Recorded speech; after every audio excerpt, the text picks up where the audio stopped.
ಸರ್ವರಿಗೂ ನವರಾತ್ರಿಯ ಶುಭಾಶಯಗಳು.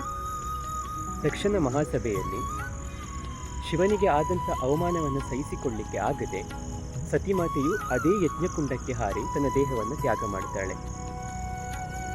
ಸತಿಯನ್ನು ಅಗಾಧವಾಗಿ ಪ್ರೀತಿಸುತ್ತಿದ್ದ ಶಿವನಿಗೆ ಈ ವಿಷಯ ಕೇಳಿ ಅಲ್ಲಿಗೆ ಓಡೋಡಿ ಬರ್ತಾರೆ.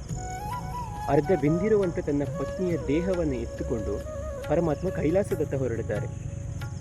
ಶಿವನ ಪರಿಸ್ಥಿತಿ ಹೇಗಿತ್ತು ಅಂದರೆ, ಸತಿಮಾತೆಯ ದೇಹವನ್ನು ಇಟ್ಟು ಭಗವಂತ ಜೀವನ ಪರ್ಯಂತ ಸಮಾಧಿ ಸ್ಥಿತಿಯಿಂದ ಆಚೆ ಬರೋ ಹಾಗೇನೇ ಇರಲಿಲ್ಲ. ಆದರೆ ಶಿವ ಮತ್ತು ಆದಿಶಕ್ತಿಯ ಮಿಲನ ಆಗೋದು ವಿಧಿಲಿಖಿತ ಆಗಿತ್ತು.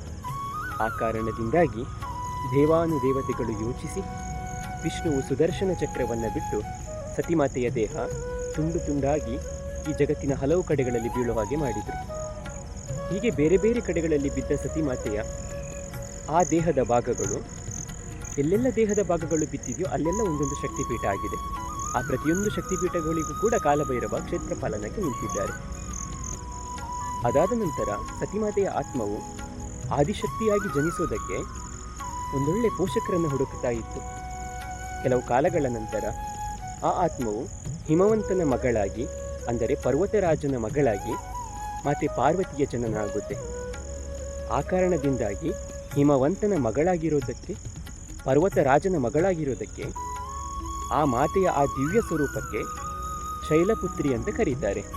ಆ ಕಾರಣದಿಂದಾಗಿ ನವರಾತ್ರಿಯ ಮೊದಲನೇ ದಿನವನ್ನು ನಾವು ಶೈಲಪುತ್ರಿಯ ದಿನ ಅಂತ ಆಚರಣೆ ಮಾಡ್ತೀವಿ.